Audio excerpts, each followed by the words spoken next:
Napahalagahan nila yung ibang health problems sa topic na ito, sa heart attack na ito. So, meron po ba kayong makalawak ng alaman pagdating sa heart attack? Kasi ano po ito, pinaka-familiar po ito sa lahat. At ito po ang nag-rank number 1 na leading cause of death in the whole world. Okay? So, dapat pag sinabing leading cause of death in the whole world, dapat bigyan natin ng pansin. Ano po ba ang kailangan natin tutukan? Yung ibang parts ba ng body? Or itong ating puso? Pag sinabing heart attack, ang may problema po nito is yung ating puso. Okay? Yung puso ang pinaka-major na affected, and then the rest of the body na apektuhan din. So, leading cause of death, doon pa lang sa sinabi nila na number 1 leading cause of death in the whole world, matato tayo. Kasi ang heart attack ay silent killer. Ang heart attack ay hindi po, sabi nga, lagi binabanggit ko kung ibang product na naano ko lang natin. Lagi nila sinasabi na walang disconnection of it. Hindi to parang miracle ko na may sinasabing, oh, may disconnection notice ka na. Pag sinabing heart attack, wala po talaga. So, silent killer, anytime. So, gaya na sinabi ko, dapat bigyan natin siya ng pahalaga. Number 1 natin na ingatan. Ingatan natin kasi anytime, pwede itong mangyari sa atin o sa ating mga kaibigan and sa pamilya. So, pag sinabing heart attack, gaya na sinabi ko,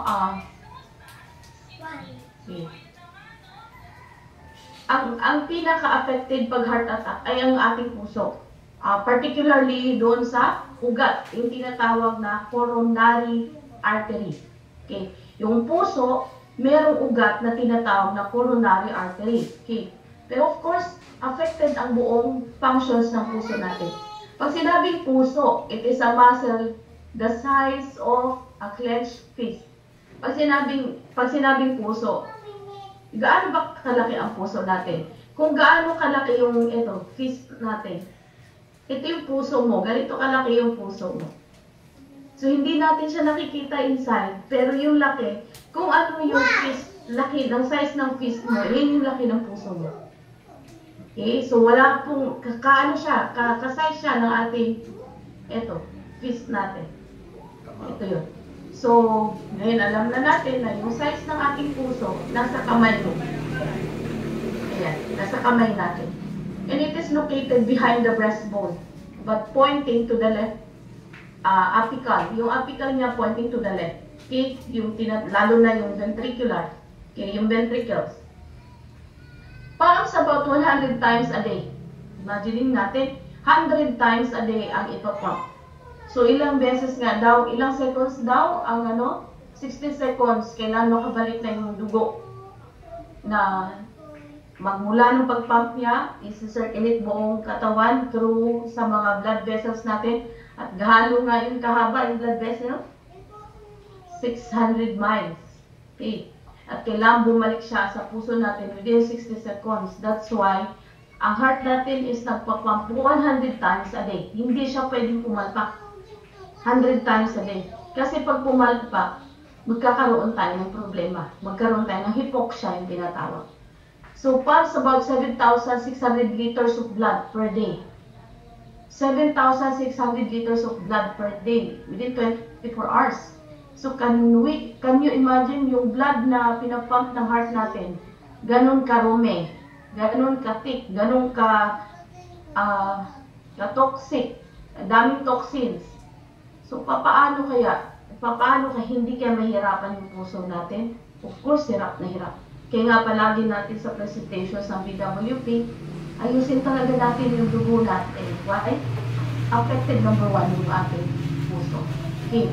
So, paano ba nangyayari ang heart attack?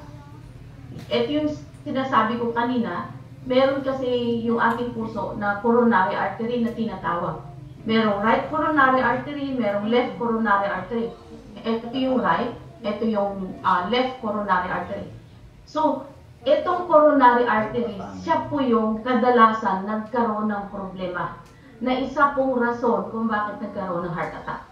So dito sa kanan, yan po yung pinalaki na image ng ating coronary artery kung saan nandun nag-develop yung plaque na tinatawag. Paano nag-umpisa ang heart attack? Occurs when the coronary arteries that supply the heart muscle becomes blocked. Tandaan natin na ating heart ay muscle. Hindi po siya laman. Muscle po siya. Okay, pag sinabing muscle, pag pinagod mo ng pinagod, lumalaki ang muscles. Okay, kaya hindi po maganda yung pinagod natin ang pinapagod yung ating puso. Kasi yung iba, sige, jogging ng jogging. Yung mga nag-ano ng strenuous exercise, hindi po maganda. Kasi pag pinagod natin yung ating puso, yung muscles na yan ay lalaki. That's why nagkakaroon ng heart enlargement. Okay. Kapag may heart enlargement, mahirap po yan. Hindi na po yan bumabalik sa normal na size. Tulad ng mga nag-gym. Diba? Pinapagod nila ng pinagod yung buong katawan nila para lalo yung mga muscles dito sa shoulders. Pag pinalaki nila yan, pati pag pinalaki nila yan, magiging stiff. Okay? Lalaki siya ng lalaki, kaya kailangan lang pagurin. Di ba nagbubuhat sila ng mga mabibigat para lang lumaki. Tulad din ng puso natin, pag pinagod natin ang pinagod niya, lalaki din siya. Kaya ang problema, pag lumaki siya, ang cardiac volume, yung blood volume po, magkakaroon na, maapektuhan po. Aside from lumaki na, nagkaroon din mo pa, hindi ka pa aware na meron ka na palang blockage, so mahirapan po. Kapag may blockage na, yung mga coronary artery, ibig sabihin, hindi ka na pwedeng mag-exercise na ganung uri ng exercise. Hala, zumba dito, zumba doon ng ilang oras. Okay. Pinagod mo ng pinagod yung puso mo na may bara. Anong susunod? Di atake. Okay. Partially blocked, it causes angina. Pag sinabing angina, yung chest pain, may kurot. Pag sinabing angina, pag may bara na daw, partially blocked, ang nararamdaman ay parang may kurot. Okay? Yung kurot na yan, dahilan yan sa, ano nga yun? Partially blocked. So, hindi pa total. Hindi pa total obstruction. O hindi pa siya buo na nabablock ng plaque. Kapag meron na, may bara na, may mga tumutusok-tusok. Ang tawag dyan ay angina. Okay, dalawa kasing uri, angina saka MI. Pag sinabing angina, partially blocked. Ang mararamdaman natin yan ay may tumutusok and then nagraradiate sa jaw, yung pain, nagraradiate sa jaw, nagraradiate sa shoulder, buong shoulders, sa chest, tapos sa jaw, and then the shoulders, especially left arm. Yan ay partially blocked. Ibig sabihin, meron ng bara. Marami kasi sinasabi na naririnig ako. Hindi na yan. Sasabihin nila, ay, may nararamdaman ako parang tumutulog. Hindi, kasi pagod lang ako eh. O ngayon na alam mo na, kapag may mga chest pain, mabigat ang dibdib, nagraradiate sa jaw, sa left, and then the left shoulders nagraradiate, ibig sabihin may angina na. And then, ang kaibahan ng angina can be relieved, yung pain, yung chest pain, can be relieved within 15 to 20 minutes. Okay? I-rest mo lang siya, mawawala. Pero, yung isa, okay, pag sinabing MI, ito naman tayo, tapos na tayo sa angina. Pag angina, partially blocked, meron na.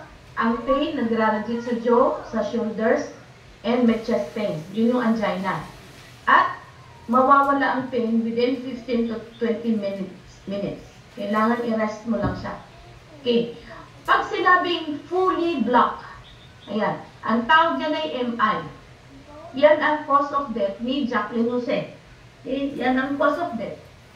Pag sinabing MI, fully blocked, it causes a myocardial infarction or a heart attack. Okay. Paano natin malalaman kapag MI? Okay. Ang MI, chest pain, okay, mabigat, na parang hindi ka minsan makakalunok, mabigat dito, chest pain, nagraradiate sa jaw, nagraradiate sa left arm, at pati likod. Okay, sa left part ha, left. Kasi kapag MI, so ang angina walang likod. Walang pain sa likod, pain sa back. Pero ang MI may pain sa back. Okay, delikado 'yun ha. Kapag MI, myocardial infarction, fully blocked. Ibig sabihin ganito ang itsura sa kanang image. Yan ang tinatawag na MI, fully blocked. Ibig sabihin, sobrang liit na nang dinadaluyan ng dugo. Okay. Sobrang nagkumipot dahil fully blocked na yung coronary artery. Okay. So, ang nangyayari, hindi na po sufficient yung supply ng blood going to the other parts of the heart. So, kapag ganyan, as a result, tingnan nyo dito, may fully blocked. Okay. At yung MI pala, yung pain, I cannot be relieved within 15 to 20 seconds. Hindi siya nare-relieve, ha? Kaya kailangan mo na to na immediate. Okay? Immediate medicine, emergency medicine. Kasi delikado ka na. Pag nararamdaman mo na yan, masyado nang mabigat ang dibdib, sumasakit na ang jaw, pati shoulder, pati sa back, huwag mong baliwanain. Cannot be relieved by rest. Okay? Ang angina lang ang nare-relieve within 15 to 20 minutes. Pero ito hindi. Patuloy na masakit. Okay? Dinadala mo siya araw-araw, masakit. Hindi siya basta-basta nawawala. And be careful. Pwede nang mangyari sa'yo ang heart attack. Okay? Now, kapag gano'n na, myocardial infarction fully, ganito sa itsura. As a result, some of the heart muscles begins to die. Ayan, namamatay. Without early medical treatment, this damage can be permanent. Okay, fully blocked, gaya ng sinabi ko, masyado nang napipit, kumipot na yung daluyan ng dugo. Ang mangyayari, mamamatay itong muscles na to. At kapag namatay yung muscles na to, sasabihin mo, may pain talaga, ang sakit. Ang tawag dyan sa diagnosis is ischemic attack. Ischemia. It means namatay, nagkaroon ng dead heart muscle. Ang tawag yun ay ischemia. Ang diagnosis, what is the cause of death? Ischemic heart attack. Ibig sabihin, hindi na po nasusuplayan ng dugo yung part na to because of the total blockage. Okay? So, nakakatakot po ito. Kapag narinig natin ito, unahin natin ito i-address. Dahil ito yung leading cause of death. Saka na yung ibang part. Kasi pag bumigay na ang puso natin, wala na. Goodbye. Yung ibang part na katawan, pwede pa. Pero pag puso na, unahin mo siya. Minsan natatawa ako. May pumuntang friend dito sa akin. Sabi niya, ma'am, mas dapat unahin natin ang sakit sa mata kaysa puso. Kasi ngayon talagang inuuna lahat ang mga problema ng sakit sa mata. Wala mang problema eh. Lahat naman yun kailangan natin i-address. Pero we have to know na ano ba yung leading cause of death in the whole world, not only in the Philippines. Ang puso. So kapag hindi mo i-rescue ang puso, i-rescue mo muna yung mata. Sabi niya sa akin, hindi kasi talagang maraming sakit sa mata. Lalo naman ang puso. Sabi ko sa kanya, ma'am, paano mo mapatunayan na yung sakit sa mata, pinaka-kailangan natin i-address? Alam niyo ba, pag pumunta ka sa ospital, wala kang makita na mga room doon na lahat nakakonfine ay puro may sakit sa mata. Because eye problem is outpatient. At ang kanilang management as of today, the latest, only 15 minutes, eyesight will go back to 20/20 vision. Ganon kabilis. But, anong advice? Katulad ng anak ko, yung anak namin, nagkaroon siya ng problem during yung pag-conceive ko sa kanya. So, affected yung kanyang eyesight. And then nagpinuto siya. Kailangan sa pinuto, 2020 editions. Pinayagan siya na magsalamin. Kaya lang nakita ko, kawawa naman. Kailangan dalawang salamin ang dala niya para may backup. Napaka-hassle nun sa isang pinuto na magpapalipad. Okay? So, in-advise siya na kailangan meron siyang backup. Alam mo, nag-decide ako, pinag-ipunan namin. Sabi ko, sige. Kasi ang grade ng mata ng anak ko, na anak namin before is about, ang astigmatism ay napakataas. Umabot siya ng 1,300 astigmatism. At the age of 3 years old, isipin mo yung 3 years old. Kaya pala dati sa school, halos nililiit na yung mata. Manunood siya ng TV, pinaliliit na yung mata. Yung pala, hirap na siya. Kung saan-saan ko na siya dinala na optical, hindi makuha yung pinaka-grade ng mata ng anak namin. And then nung time na, that was last year, 2022. 22 ba yun? 23. Nag-decide po kami to undergo a PRK. Yung tinatawag na PRK. It is a permanent. Iba po yun sa LASIK. Okay? And the doctor advised him to undergo PRK surgery. Yun po yung para sa mga piloto talaga. And honestly po, within 15 minutes natapos yung kanyang 15 minutes only ang surgery. And then yung eyesight niya go back to 2020 na. Okay? Kaya yun yung sinabi ko doon sa friend ko, ma'am, unahin mo ang eyesight. Saglit na lang yan ngayon. Okay? Wala mong problema. I-address natin lahat ng parts. Pero, meron tayong majority. Yung pinaka-source kung saan tayo ay humihinga pa. Okay? Yung heart dapat. Kasi, wala kang makita sa isang hospital o saang hospital na punong-puno ang isang room. Punong-puno ng mga eyesight patient. Eyesight problem. Hindi ganun. Wala kang nakitang na-ICU dahil may sakit sa mata. Sinabi ko lang sa inyo to kasi hindi maganda yung na-impart niya sa akin. Sabi ko, wala kang nakitang na-ICU dahil may problema siya sa mata. But, pag sinabing puso, ito yung nakakatakot sa lahat. Sa totoo lang. Kasi, maaari kang mapunta sa ICU anytime pag hindi mo to i-address. Okay. So, ayun, pinag-intindihan po kayo. Magkaiba ang angina, magkaiba po ang myocardial. Now, ang tanong, bakit nga ba nagkaroon ng problema ang coronary artery disease, ang coronary artery? Okay, bakit nagkaroon ng problema? Bakit nga ba naman na nagkaroon ng barayan? Pwede namang hindi. Bakit nga ba ang puso agad ang nababarahan? Kasi siya yung major pumping station of blood. Okay? Ang dahilan kung bakit siya nagka-problema, nagkaroon siya ng bara, dahil sa dumi ng dugo na dumadaloy na araw-araw, 100,000. Diba? Sabi ko, nakalagay dito kanina, 100 times.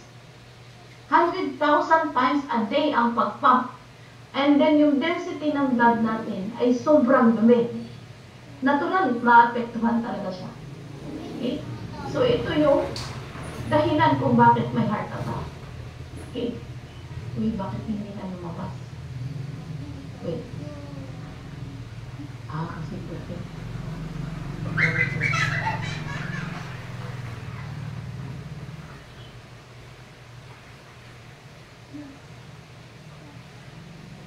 Hindi talaga siya makita. Yun. What causes a heart attack? Tuloy-tuloy ko pa. The heart is a muscular pump that needs a continuous supply of oxygen. Okay. Ano daw kailangan? Continuous supply of oxygen. Sino ba ang may bit-bit na oxygen? Blood. Dugo. Okay? It gets this oxygen from the blood. Okay? Which flows to the heart muscle through arteries on the heart surface. These arteries are called coronary arteries. Kailangan kasi ng oxygen, gaya na sinabi ko. Our body is composed of 100 trillion of cells. Yung heart natin ay marami pong mga muscle cells. Kasi muscle siya. Yung muscle cells, kailangan nila ng oxygen para makahinga. Dahil ang cell ay buhay. Kailangan niya ng oxygen. Eh, sino bang may bit-bit na oxygen? Eh, di yung dugo. Wala naman pong iba. Okay? And the most common cause of heart attack is coronary heart disease. Yung CHD yung tinatawag. Kasi ito talaga ang pinaka-major na nababalahan. The slow buildup of fatty deposits on the inner wall of the arteries that supply the heart muscles with blood. Ito yun, no? Nakikita nyo sa right, yung image. Yung yellow, yan yung plaque. Yan yung mga barak dahil sa dugo. Tingnan nyo. These fatty deposits called plaque gradually clog the inside channel of the arteries, causing them to narrow. It is a process that begins early in life and continues over the years. Kaya lagi akong nakakarinig, ay, healthy living po ako, wala po akong sakit sa puso. Ang sabi dito, it begins during early life. Okay, bata pa lang tayo, kapag magulang natin, wala ding alam kung ano-ano na lang ipinapakain sa atin. Eh di, isa yun sa factor, okay, na nag-develop ng plaque. And then continues over the years. Kaya kapag medyo may partial na, angina na ang nararamdaman. Tingnan nyo. Paano mangyari ang heart attack? Ito yung blockage. Ito yung mga plaque. Ito yung blockage. Yung dugo, dadaloy kasi maghahatid siya ng oxygen and some nutrients to the other parts of the heart. Ang nangyari, may bara na nga, kaya ito yung, may bara na nga, tapos yung lumapit pang dugo ay lumapot, ano mangyari? Nagkaroon ng blood clot. Bumara, may bara na nga, tapos yung blood nagkaroon ng clot kasi malapot. Okay. Yan yung rason kung bakit pupunta kayo sa hospital, bibigyan kayo agad ng mga aspirin. Okay. Bibigyan kayo ng anticoagulant. Bakit? Sasabihin, basta binigyan ako ng doktor, hindi ka bibigyan ng anticoagulant kung wala kang bara sa artery. Bakit? Bakit ka bibigyan ng anticoagulant kung walang bara yan? Eh, tuloy-tuloy pa rin ang pagdalo ng dugo. Kaya ka binigyan ng anticoagulant, hindi lalapot ang dugo kasi pag nag-thin, hindi malapot ang dugo mo, kahit pa paano, may bara, pero nakakadaloy pa rin kasi hindi nagkaroon ng blood clot. Hindi siya sumabit dito sa bara. That's why, binibigyan kayo ng mga aspirin, binibigyan ng mga anticoagulants. Kapag binigyan ka na yan, alam mo na. Okay? Kasi may bara ka na. Para hindi lang lumapot ang dugo mo, makakadaloy pa rin siya. So, yan yung dahilan kung bakit kayo binibigyan ng mga aspirin. Okay? Or other forms of anticoagulant. So, kapag ganyan, lumapot ang dugo mo, at may bara ka, lack of blood flow. Tingnan mo, hindi na makakadaloy yung dugo. That's why, attack. Okay. Kasi, wala na source of oxygen. Nagkaroon ka na ng hypoxia. So, ito yung heart attack. Okay? Kaya, may bara ka na, kailangan mo talagang, wala kang inom na red wine, kailangan mo talagang uminom ng anticoagulant. Kasi, candidate ka na for heart attack. Why?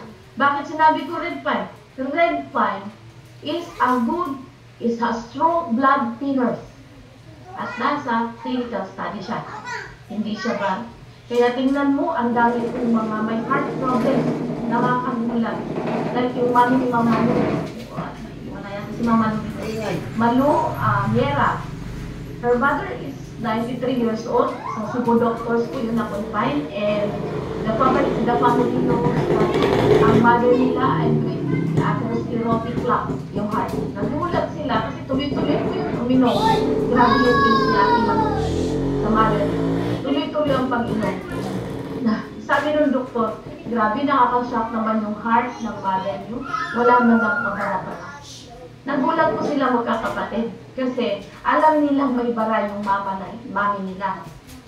Continuously taking the red wine, isipin nyo ha, natanggal yung bara. Kaya umabot siya ng 93 o 94 years old. Sobrang at malapit, ibang tissue.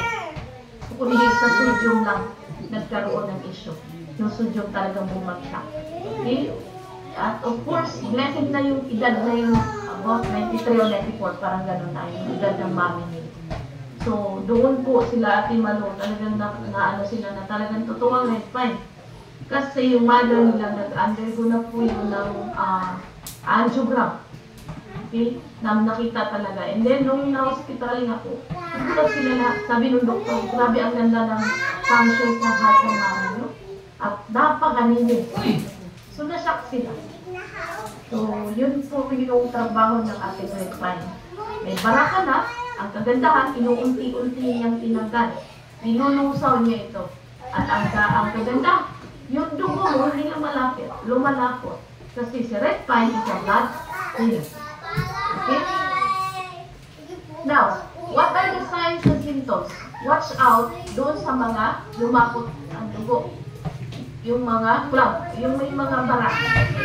Doon natin ma-assess yung sarili natin. Kapag may bara na yung ating mga ugat, ito yung mga signs na titingnan natin. Pwedeng ma-stroke, okay? Kasi nga, magba-block, okay?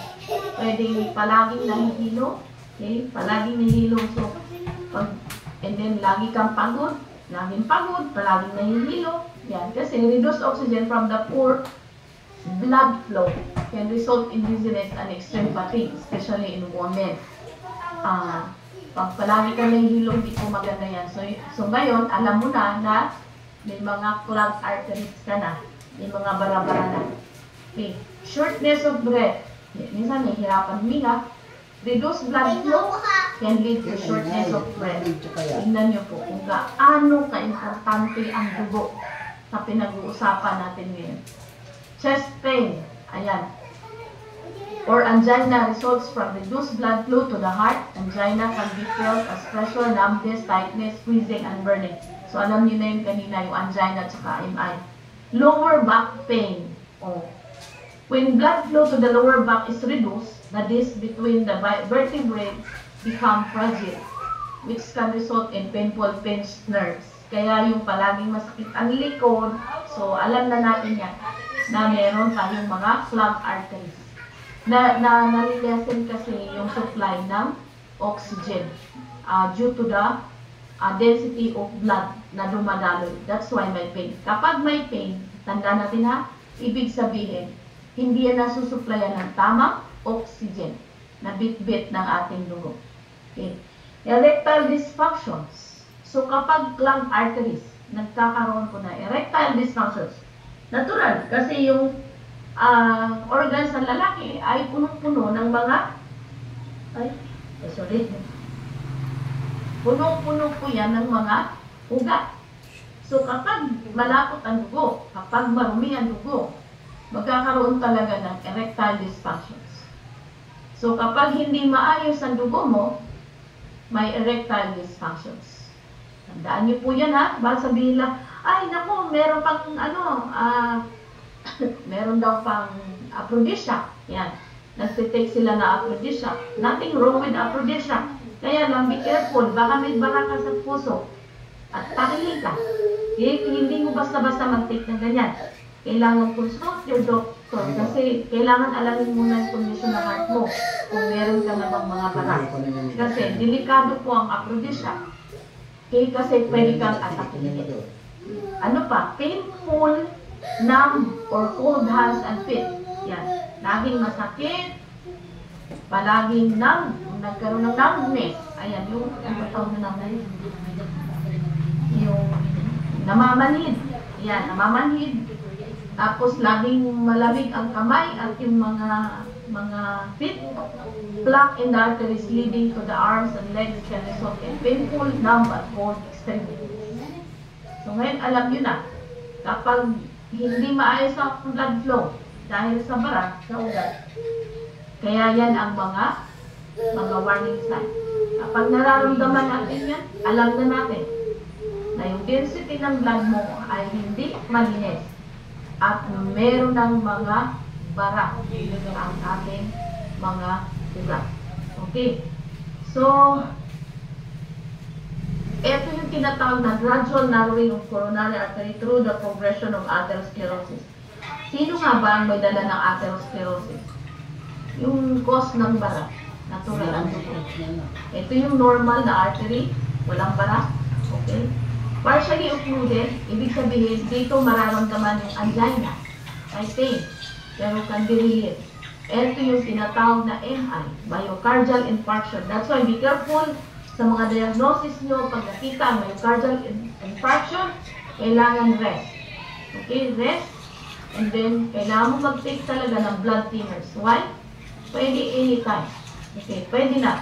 Because 95% occluded. Halos kunti na lang po yung madadaluyan ng dugo. Okay, so ganun po ang kondisyon ng heart natin. Ganito ang kondisyon ng coronary artery. Number 1 po yan ang leading cause of heart attack, yung coronary artery disease. Kung saan, yung major coronary artery, 95% occluded. Okay. Kaya ingatan natin, paano ba natin maiwasan ito na hindi magkaroon ng bara-bara? Ayusin mo yung dugo mo. Kasi ang dugo ang nagdala ng bara. Hindi kung ano-ano. Dugo po talaga. So what are the warning signs? Chest pain, heaviness, tightness, pain, burning, pressure or squeezing behind the breastbone or in the arms, neck, and jaw. Sometimes there is no pain. Okay? Kaya yung iba nagugulat ng gas. Meron kasi tayong tinatawag na symptomatic and asymptomatic. Yung iba ang yabang, ay wala akong nararamdaman. Ay wala. Walang pain, wala. Mas matakot ka kung wala kang nararamdaman. Like hypertension. Hypertension, there is also asymptomatic at merong symptomatic. Pag sinabi asymptomatic, absence of signs and symptoms. Sobrang taas na pala ng BP mo, hindi ka nahilo, hindi ka nagkaroon ng shortness of breath. That is very dangerous. Why? Pwede ka na bumagsak anytime. Unlike sa symptomatic, alam mo kung paano pa ina. May naramdaman ka, ito yung naramdaman mo, and then you rest. Okay. Take the medicine, emergency medicine. Huwag kang magyabang na, ay wala naman akong naramdaman. Remember ha, asymptomatic and symptomatic. Symptomatic, magpasalamat ka, hilo-hilo ka, naku salamat meron na akong imamanage. Unlike sa no pain, yabang-yabang yung iba, wala ako niyan, okay sige, bigla ka na lang mabulang ka. Okay? So, it's the same, the hypertension and the heart attack. That's why wala po silang, kaya tinatawag na killer. Traitor. Kasi, merong symptomatic and asymptomatic. Nakakatakot ang asymptomatic. So, other warning signs of heart attack, ano pa sa mga lalaki at sa kababae, magkaiba. Discomfort and tingling in arms, back, neck, shoulder, and jaw. Ayan, tingling. Okay, tingling. Yung mga parang tumutusok-tusok. Yan. Most common in men, yung chest pain. Mabigat. And also the shortness of breath. Sa mga babae naman, palaging nahihinto.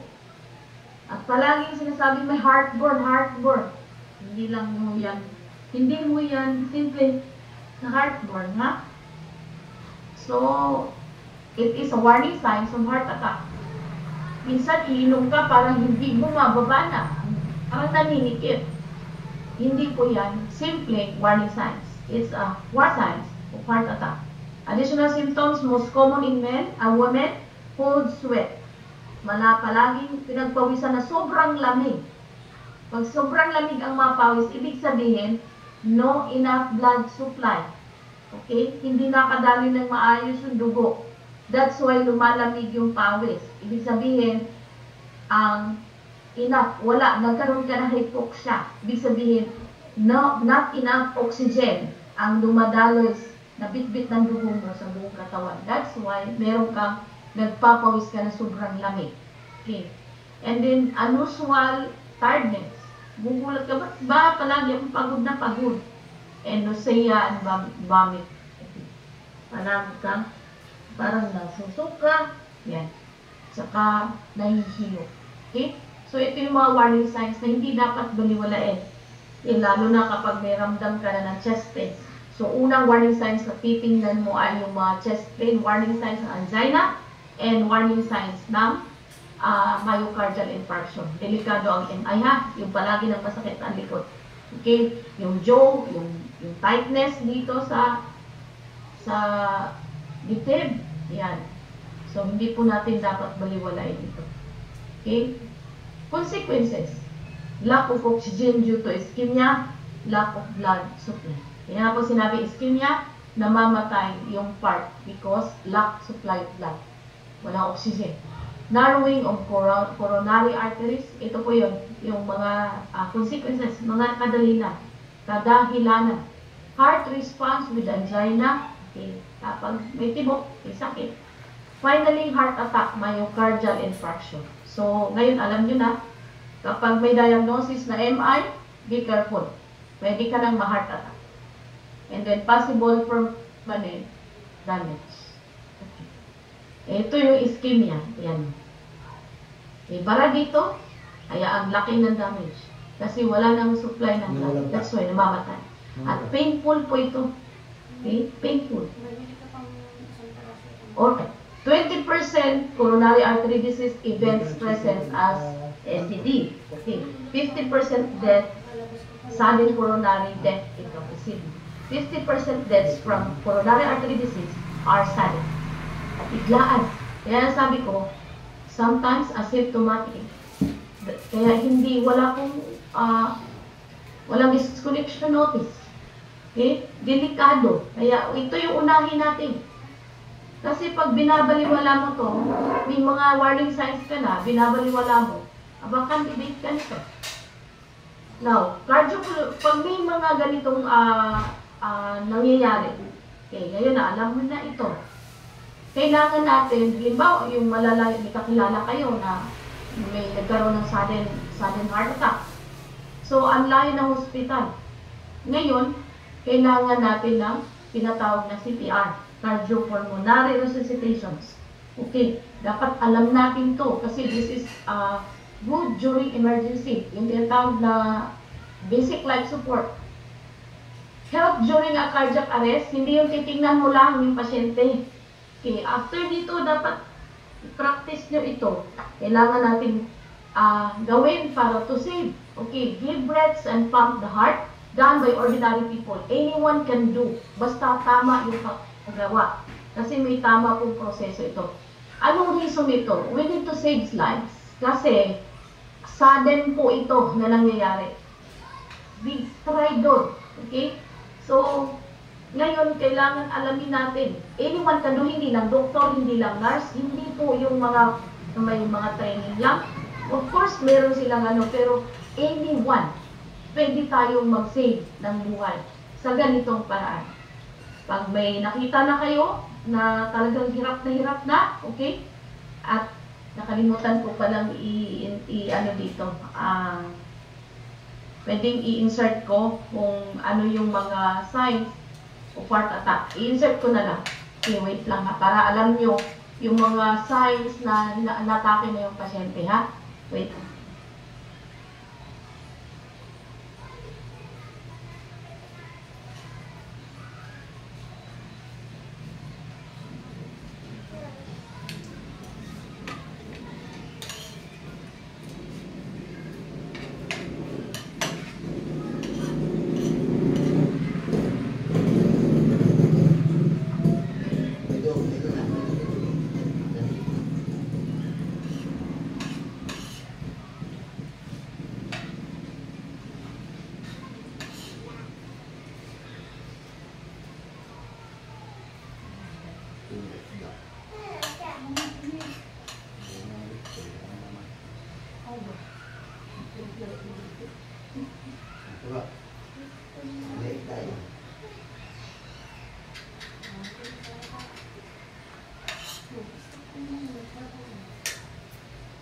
Kaya nga pag-click.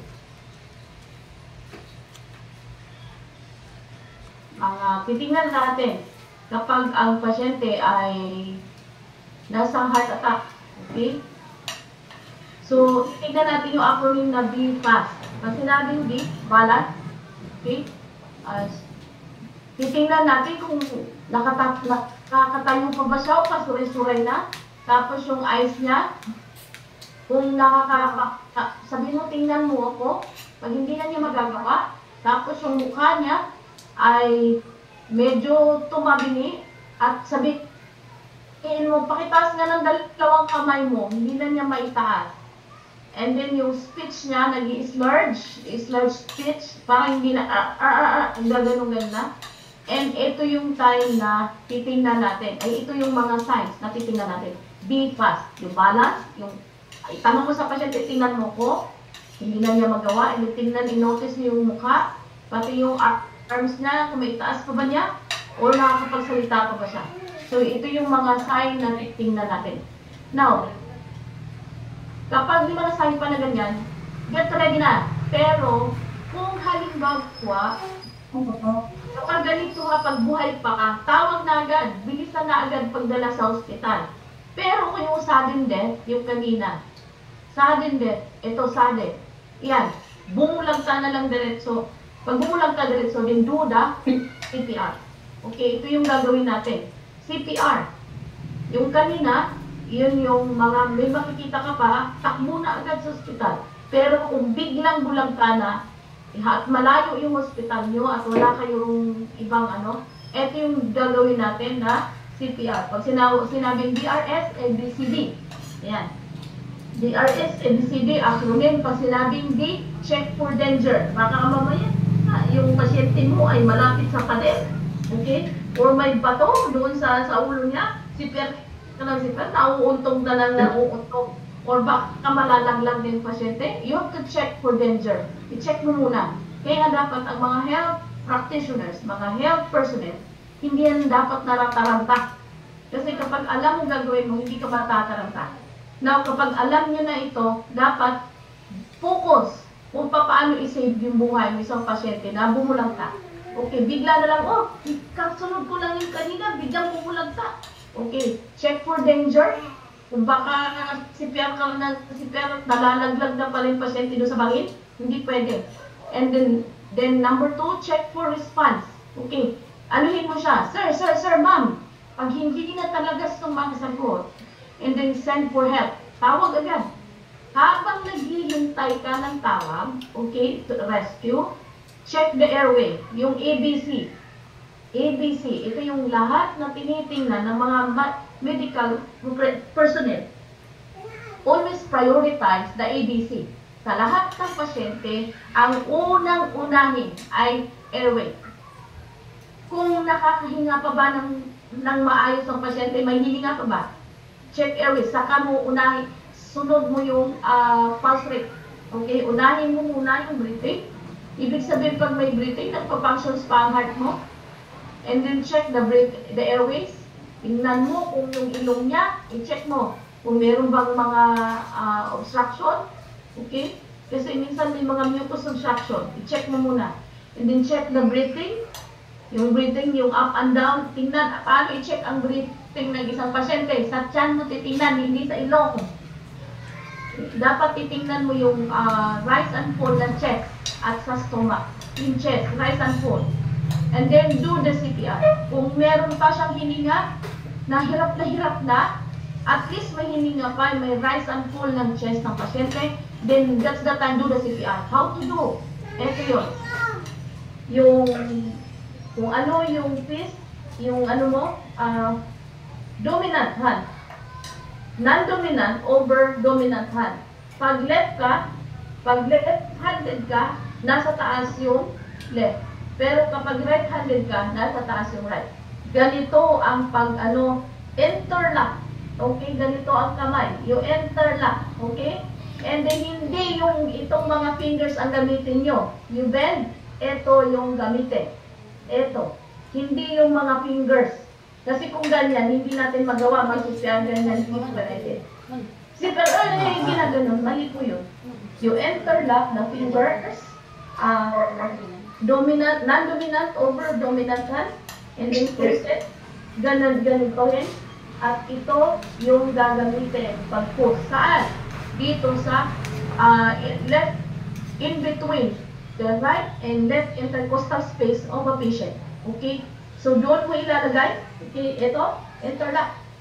1:30. Habang naghihintay ka ng ambulance or help, gawin mo yung kaya mong gawin after mo matutunan ito.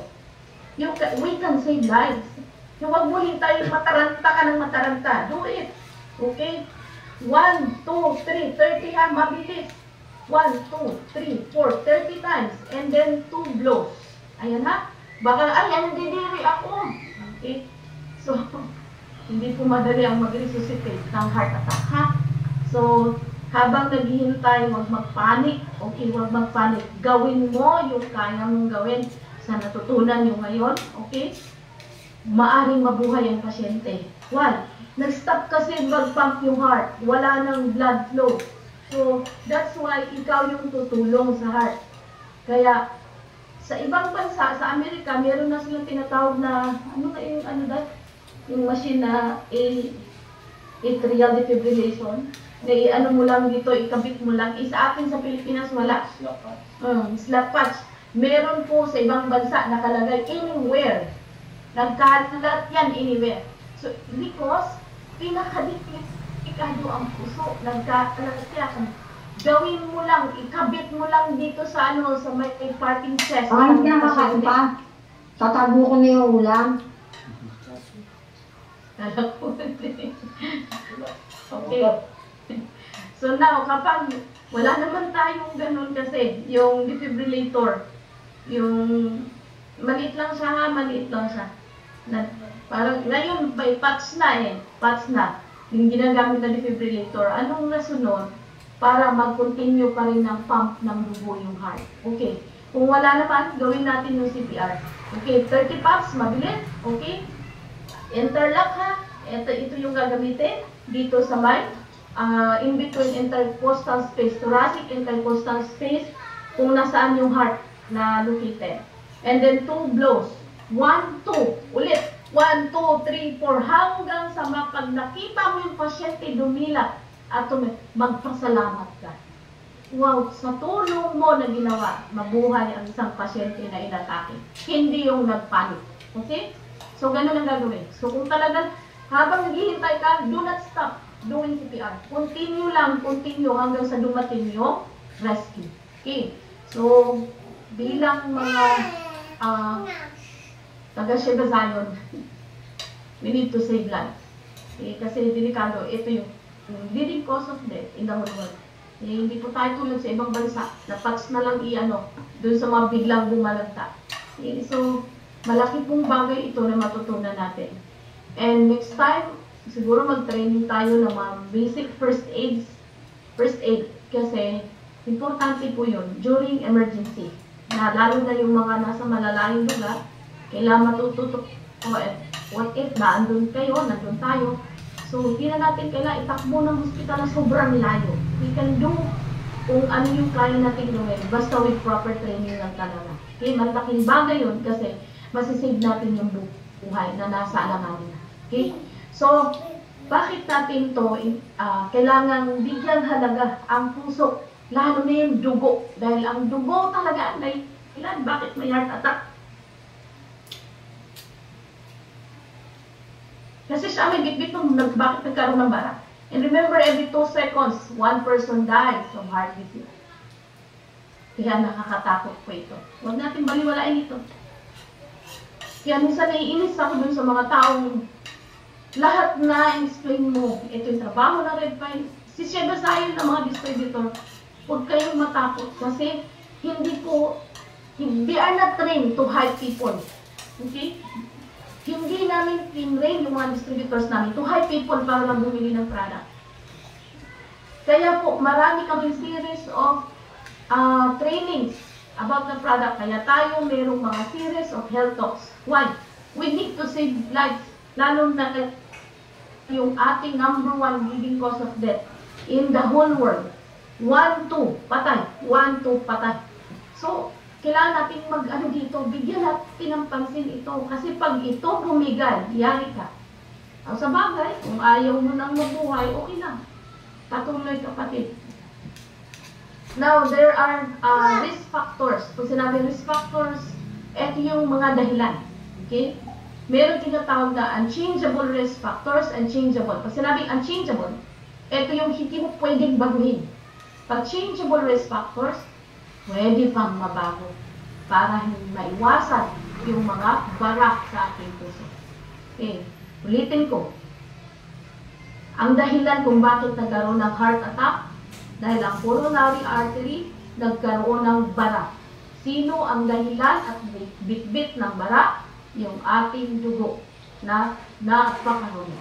Now, ito yung risk factors kung bakit nagkaroon ng mga bara. Okay, number 1, unchangeable risk factors. Hindi mo pwedeng i-manipulate ito. Age, the older you get, the greater the chance. Okay, consider natin ito. Matanda ka na, hindi mo ginawa yung healthy living, then wala kang alam paano alagaan ang puso. So, unchangeable risk. Naandyan na sa iyo yan. Sex, males have a greater rate even after women pass menopause. Mas greater rate of heart attack ang mga men. Okay? So, be careful kasi ang heart attack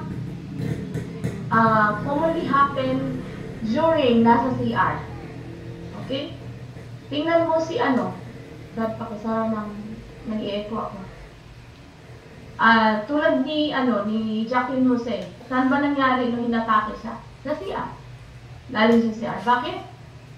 During nagsi-CR tayo, meron po tayong tinatawag sa katawan natin na the vagus nerve, the most sensitive nerve in the whole body, na nagkaroon ng siya yung nag-release ng sympathetic, parasympathetic signal sa ating brain. That's why pag umiri ka, may sakit ka sa puso, okay, may myocardial ka na, tapos umiri ka ng umiri, nati-trigger po si vagus nerve. Now, kapag na-trigger si vagus nerve, pagsasend siya sa signal sa brain, teka lang, na-activate ako. Okay? Usually nati-trigger ang pag na-touch ang anus. Yung anus natin. Kasi sensitive ang vagus nerve. Umiri ka, pag-iri mo, dahil dudumi ka, na-trigger si vagus nerve, and then nag-send siya ng signal para sympathetic nervous system. Okay? Sinabi ng brain, oops, teka lang, hirap na yung puso. It's either bumilis ang heartbeat or bumagsak ang heartbeat. Dalawa lang yun. Bumilis at bumagsak at hindi ka na ma-recover. That's why, galing sa CR, be careful. Marami pong bumalagtak ng galing sa CR. So, yun yung rationale. Bakit sa CR? Kasi, during dumudumi ang isang pasyente na may MI, na-trigger po ang vagus nerve. Okay? So, family history. If family members have had CHD, coronary heart disease, there is a greater chance. Why? Kasi yung dugo nung magulang mo na marumi, na puno ng pasa lang sa'yo. That's why, meron pong i-consider natin genetic. Family history. 1. Yung dugo ng magulang mo, napasa lang din naman sa'yo, na marumi. Maraming fatty, maraming toxins, yan ang naipasa sa baby. That's why when you grow up, ganun din siya. Pasa-pasa na. Kaya ngayon na, alam natin itong mga ganito. Lalo na sa mga magbubuntis. Talagang be careful. Ayusin mo talaga health. Kasi kawawa. Para siyang purse. Pasa hanggang sa ilang generations. Dahil dugo mo, napakarumi. Ipinasa mo na ipinasa, nagkakalat ka ng problema. Kaya, matindi po ang dugo talaga. Kaya lagi ko sasabi, iusin natin dugo natin. Changeable risk factors. Ito yung pwede pang mabago. Pwede pa natin iwasan. Kasi ito yung mga risk factors of heart disease. Number 1, hypertension. Hypertension can be controlled. Cholesterol, pwedeng bumaba. Obesity, pwede kang bumalik sa normal BMI. Diabetes mellitus can be controlled. Physical inactivity, pwede kang magkaroon ng physical activities. Cigarette smoking, pwede mong tanggalin. And then the alcohol intake. Kasi lahat ng ito ay risk factors kung nag-develop ka ng mga bara. Okay? Yung dugo mo, dinumihan mo dahil sa mga problemang ito. That's why risk ka ng heart attack. Okay, number 1. Bakit nagkaroon ng heart attack due to hypertension? Bakit may hypertension? Blood pressure measures how hard blood pushes against the blood vessel walls. Yan yung meaning ng hypertension. Kaya tumataas ang BP. 1. When a coronary artery is at least 60 to 70% blocked, remember ka, pag may hypertension, ha? Huwag kang magsabi, ay wala akong bara. May pumunta dito, ay wala po akong bara sa sa ugat. Pero tumataas yung blood pressure ko. Wow! Ibig sabihin, may hypertension ka na, you already have 60 to 70% block sa coronary artery. Tandaan nyo yan, ha?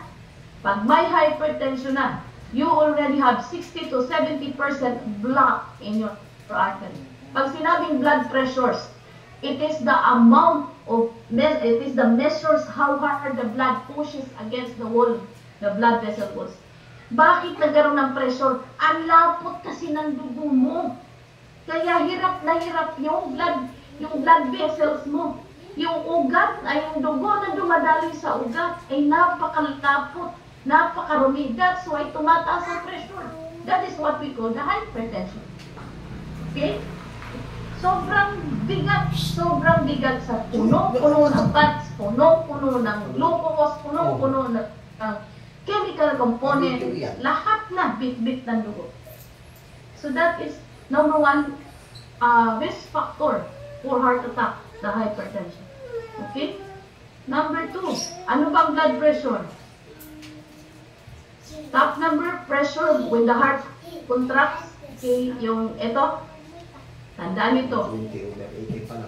Ang normal blood pressure as of mga ilang past years ago, ito yung normal. Okay, ito yung normal. 120/80. I-plus mo sila 200. Tama? Ito yung amount of blood. Pag sinabing blood pressure, blood. Amount of blood na kayang i-filter ng kidney natin within a day. Kaya nga normal 120/80, yun lang yung kayang i-filter na dugo ng ating kidney. That's why palaging mataas ang BP, hindi mo kinokontrol. That's why nasisira ang kidney. Kasi, kunyari, 150/100. Ilan ang total? 250. Hindi kaya. 200 lang ang kaya ng kidney natin. I-filter 200 liters of blood. You can research the amount of blood na kaya i-filter ng kidney is only 200 liters a day. That's why 120/80 ang normal BP. Yan yung before. Kung palaging mataas ang BP, uncontrolled BP, 260/120, talaga namang bibigay ang kidney mo. Hindi na niya kaya. Ang kaya niya 200 lang. Oops, 200 lang kaya ko. That's why napipressure na, sobrang napipressure. Ang result, nagkaroon ka ng kidney failure. Yun ang tawag na kidney failure. CKD, chronic kidney failure. 1, uncontrolled BP. Bakit tumaas ang BP? Dahil sa density ng blood na napakarumi. Ayok, lalo nating ano yung ating dugo. Lalo nating pahalagaan yung ating dugo. Kasi pag ang dugo talagang hindi maayos, lahat sisirain ng organs. Okay? So ito yung systolic sa taas. Pag sinabi systolic, nagpo-contract yung heart. Pag nag-release, yan yung diastolic. Kasi 120/80. Yan yung dati na normal. But now, ito na yung normal. Bago na. Why? Ang normal BP as to the present, last year ko pa ito nalaman. Okay. Ang pinaka-normal BP is 90/119. 90 to 119. Over 60 or 79 or 80, still normal. Yan yung pinaka-normal. Dati 120/80. Ngayon, ang 120 to 139, high normal o tinatagan, pre-hypertension ka na. Okay? Meron ka ng tawag yan ay borderline ka na sa hypertension. 120 over 80 is nasa hypertensive ka na, pre-hypertension. Because the normal is 90 to 190. Yan yung sa taas. Binago na po. Last year pa po yan, binago. Okay? So, stage 1 hypertension, 140 to 159 over 90 to 99. Stage 2 hypertension, 160 over. Okay. Isolated systolic hypertension, 140. Ito yung isolated. And then yung over is less than 90. Delikado po ito ha. The difference between the tinatawag na cardiac output, ang kailangan is 30 to 40. 120 over 80. 80 at 120 minus 80 is 40. It means normal pa ang heart mo para mag-pump ng blood. Pero more than 40. Kunyari, 160 minus 90. Ilan? 70. Okay? Delikado yun. You are prone to heart attack na. Or kung bumagsak naman sa below 30, 20 na lang. Palagay natin, 120 over 100. 140 over 120. Sobrang, yung cardiac output, sobrang hindi na 30 to 40. 30 to 40 lang ang normal. Difference between systolic and diastolic. Ang normal is 30 to 40. Okay. 130 over 120. So, 10 na lang. Delikado yun. You are prone to heart attack. Okay? So, yun yung i-consider natin sa mga BP. Huwag kang, yung BP ko ganito. Mababa yung over. Naku, delikado. Kailangan ang difference nila 30 and 40. Yan yung normal. Yan yung tinatawag na cardiac output. Kailangan 30 to 40. More than 40 above, delikado ka na sa heart attack. Pag less than 30, delikado ka pa rin sa heart attack. Kaysa sa BP pa lang, malalaman na yung condition ng heart mo. Okay? So, ito yung pinaka-normal. Pwede nyo po ito screenshot, ha? So, kapag laging mataas ang BP, uncontrolled, hindi talaga inayos, malapot ang dugo, ano ang unang maapektuhan? Of course, memory loss. Kasi, may bara na dito sa carotid. Okay? Dito sa may carotid artery. Dito. Okay. Kapag may bara dito, misa pinupukpok, please lang, huwag yung pupukpok. Lalo kang atakihin. Magkaroon ka ng problema sa demensya. Kapag uncontrolled, tingnan niyo ugat. Okay. Puso na damage, kidney na damage, pati yung thromboembolic. Nagkaroon dito sa mga legs. Akala niyo hindi yan nababarahan. Delikado yan. Yan yung tinatawag na thromboembolic. Okay? Okay. Thromboembolic phlebitis. Yan. May mga thromboembolism. Marami po yan. Dito sa may legs. Kaya hindi ko yan basta. Pastang sinama ng nasad. Kaya hindi marunong. Kaya baka pumutok ito. Delikado. So, kapag uncontrolled hypertension, bakit may hypertension? Kasi, yung dugo mo napakalapot. Yung measure ng blood, hirap siya. Yung ating mga arteries. Kasi sa sobrang lapot, ikaw kaya, dumadaloy sa'yo ay sobrang namang napakabigat. Ang sakit, ang bigat. That's why there is hypertension. So, kapag hypertensive ka, at hindi mo ayusin, lahat yan affected. Ano pa? Kapag hypertensive ka, increased risk of stroke. Okay? Increased risk of heart disease, damaged kidneys and eyes. That's why, pag hindi maayos ang dugo mo, sira talaga ang kidney at yung mata. Yung tinatawag na retinopathy. Okay? Cause impotence. Ayan. And disrupt circulation. So, ito yung mga mangyayari kapag hindi mo ayusin yung dugo mo. Okay. Magkakaroon talaga ng blood pressure sobrang taas kasi nga yung measure ng dugo yung na kinikerry ng ating arteries. Hirap yung ating mga arteries sa sobrang dumi ng dugo. That's why may hypertension. Okay? So, cholesterol. Pangalawa, cholesterol. Ito yung pinaka nagdi-deposit ng mga bara. kakain natin ng kung ano-ano.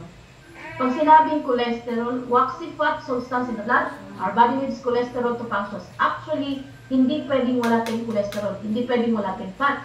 Kasi ang fats is a source of energy. Liver makes all the cholesterol it needs to survive. Actually, kahit hindi tayo kumain ng kung ano-ano, meron tayong nagpo-produce yung ating liver. Nagpo-produce siya ng good cholesterol. Other sources of cholesterol come from food. Okay, hindi lang, meron tayong liver na nagpo-produce ng good cholesterol and some cholesterol from food. Okay, yung mga good, mga healthy fats. Okay, cholesterol is found in animal products such as meat, eggs, and whole milk dairy products. If the level of cholesterol gets too high, it can stick to the artery wall. Ayan na. And cause serious health problems. Paano ba nakukuha ang cholesterol? Ito, yung good source of cholesterol. So, tayo ba ay kumakain ito? Guilty. Favorite. Masarap. Ayan, nakakagutom na pag tinignan natin. Mga lipo. Yan. Sa mga fast food, sa mga restaurant yan. Ito, mga killer foods. Ito yung pinaka-source kung bakit tumataas yung mga cholesterol, triglycerides natin sa katawan. Okay? Dahil na sinabi ko kanina, hindi ko makasama na meron tayong cholesterol, pero dapat nasa normal level. Why? Our body needs fat. Okay? Yung brain natin, may kailangan ng fat. Okay? Good cholesterol kasi hindi siya makafunction sa brain cells without the fat. So, ang ginagawa, pinapainom tayo ng matatin. Now, kapag pinainom tayo ng tatin, malulusaw daw yung mga cholesterol, malilesen. Pati yung fats mo sa brain. That's why it can lead to dementia. Too much intake of tatin can lead to dementia. Alimutin na kasi yung good fats na kailangan ng brain natin, nababawasan due to the chemical component of letting shock you are taking. Okay? So, guilty po ba tayo ito? Ito yung mga too much eating. Too much intake of this kind of foods ay nakakapag-cause ng high cholesterol. Okay?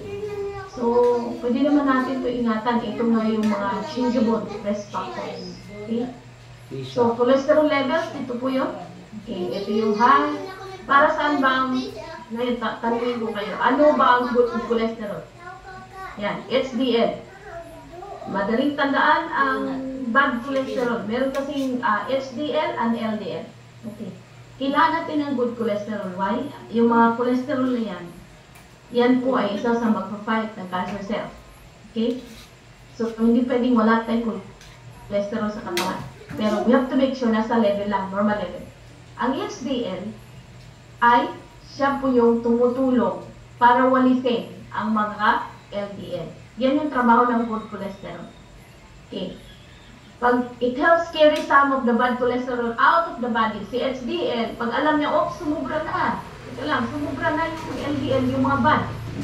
LDL, lechon de leche. O kaya, kasi maraming nalilito, ano ang good, ano ang bad cholesterol. Kasi may HDL, may LDL. Ang bad cholesterol is LDL, para mabilis. Lechon de leche. Yan yung bad cholesterol, LDL. Ang good cholesterol, siya yung tumutulong na walisin, okay, para i-out sa katawan natin yung too much cholesterol. It does not have the tendency to clog the arteries. Kaya yung pag may nakita kay result, ay ang taas ng HDL ko, huwag kang matakot kasi ang HDL is a good cholesterol, hindi po siya nagka-clog sa arteries. Level should be greater than 35. High levels of HDL greater than 60 can actually negate one other risk factors.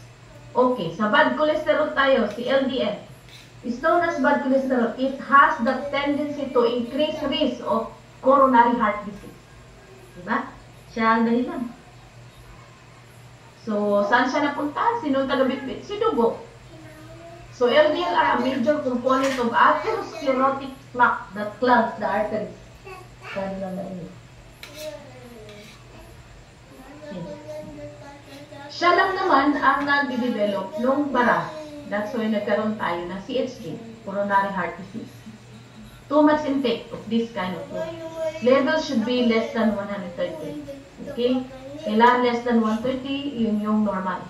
Eh, yung iba, maabot 300, 400, 500. Eh, huwag ka na magtaka.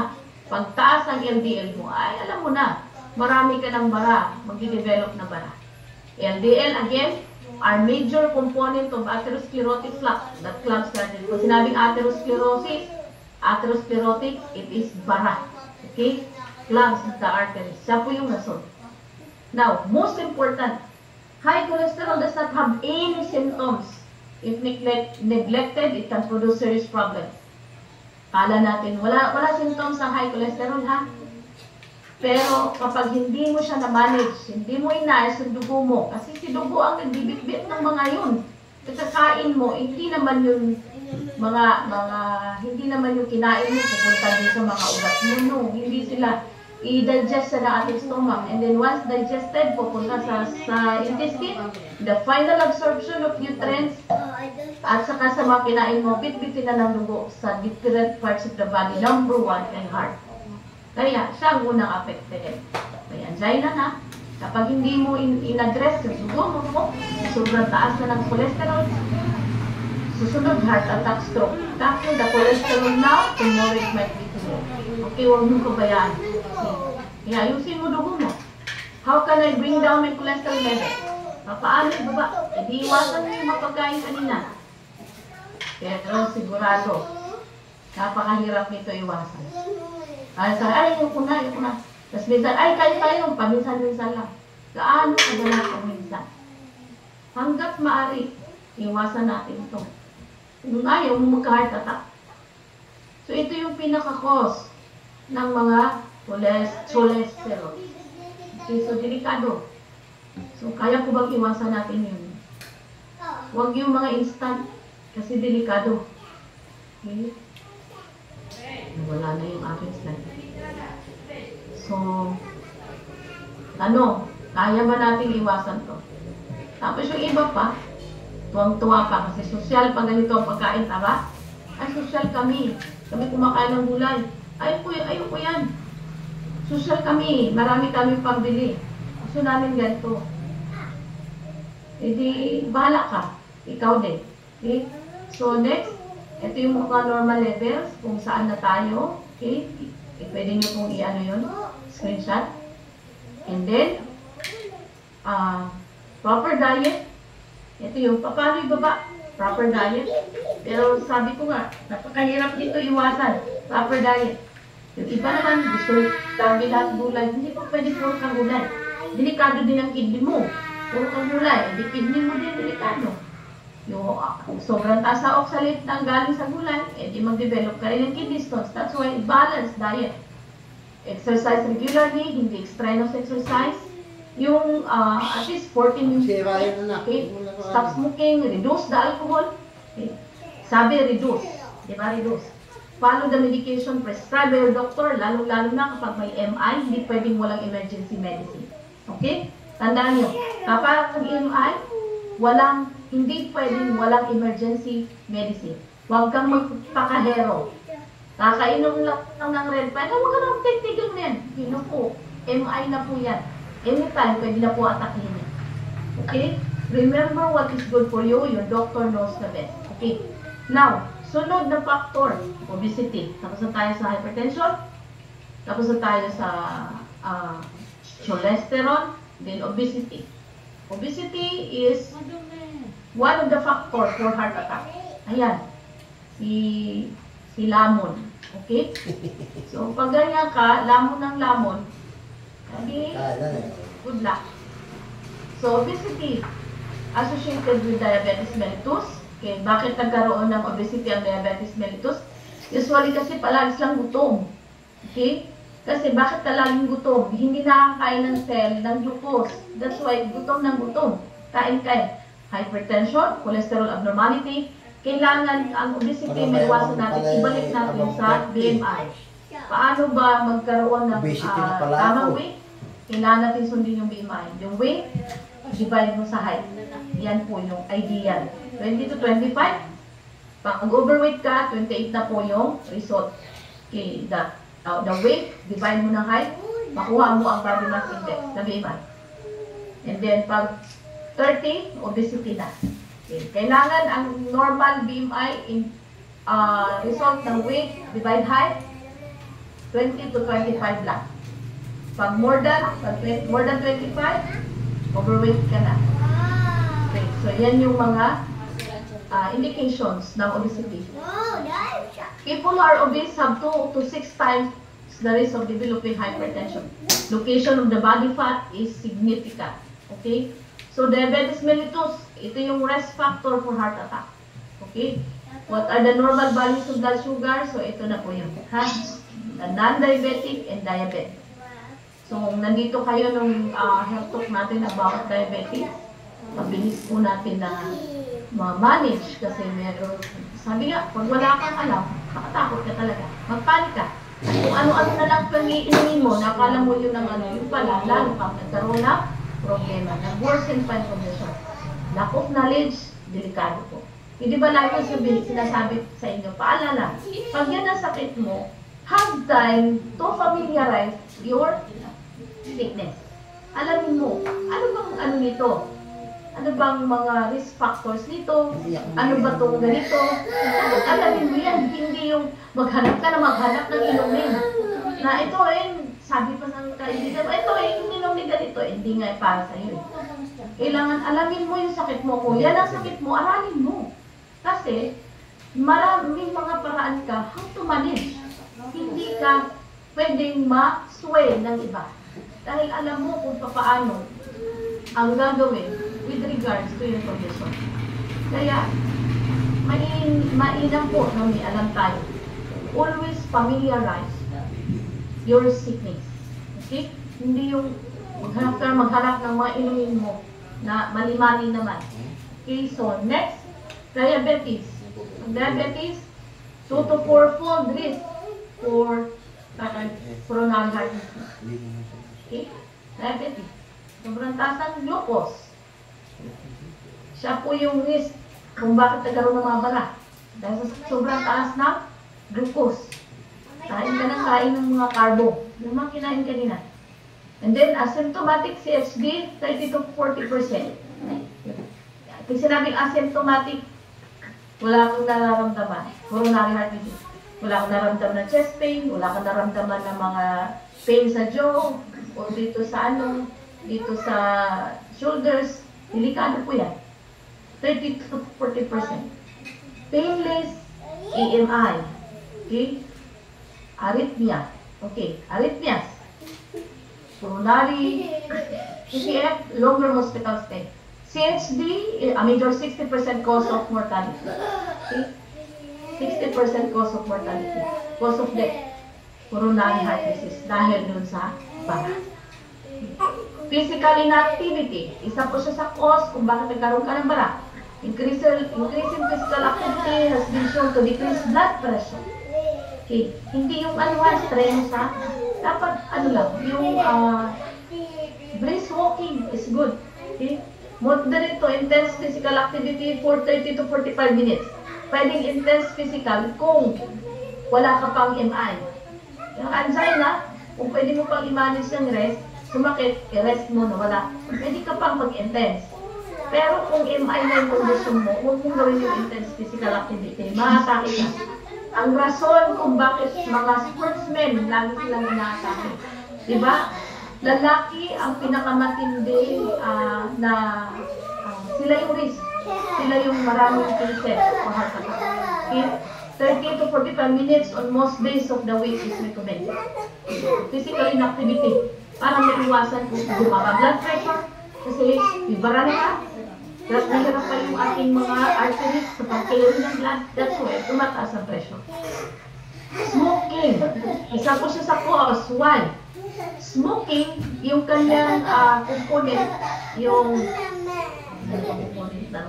cigarette? Nicotine. Okay. Nicotine can constrict the blood vessels. Bakit? Lagi pinapaalala sa nila, sigarilyo yan, matagal na panahon yan, ganyan. Ang dahilan kasi, ang nicotine kasi, hirap ilangayin ang ating mga ugat dahil marami ng bara, marami ng cholesterol yung dugo, napakadumi ng dugo mo. Sige ka pa rin ng sige ng smoking. ang rason kung bakit pinagbabawal yan, nag-constrict yung blood. Because nicotine, ang result niya, nagkaroon ng constriction. May bara na nga, nag-constrict pa, di atake talaga. So within 1 year of quitting, coronary artery disease, risk diseases, decreases. Within 2 years, it reaches the level of a non-smoker. Okay, paalala, sa mga smoker, number 1 siya, isa po siya sa cause ng heart attack. Right? Nagko-constrict yung blood vessels. But, kung long time ka na smoker, kung long time na smokers, kailangan hindi po abrupt ang pagtigil. Slowly. Kasi kapag inabrupt mo yan, magsasuffer ka rin. Okay? Kasi hinahanap yan, nakaka-cross yan sa blood-brain barrier, yung nicotine. Kaya hinahanap yan lagi kay na-addictive. Kasi nakaka-cross sa blood-brain barrier sa ating brain. Lahat ng nakaka-cross sa blood-brain barrier, addictive. Hinahanap ng brain mo, ng katawan mo. Contributes to development of atherosclerosis. Ayan, smoking. Why? Sa component niya, isa rin po siya sa nakakapaglapot ng dugo. Yung component ng sigarilyo. Lowers levels of HDL, bumabagsak yung HDL mo. Instead na ang good cholesterol, magwawali siya doon sa mga sobrang taas na, bumagsak siya. Kaya lalo pang nag-develop ng atherosclerosis ng balat.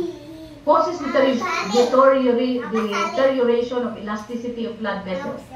Isa sa component ng sigarilyo ay dumudukot yung iyong blood vessel walls. Responsible for 20% of all deaths from the heart disease. Female smokers have higher risk than male smokers. Be careful mga ladies na smokers.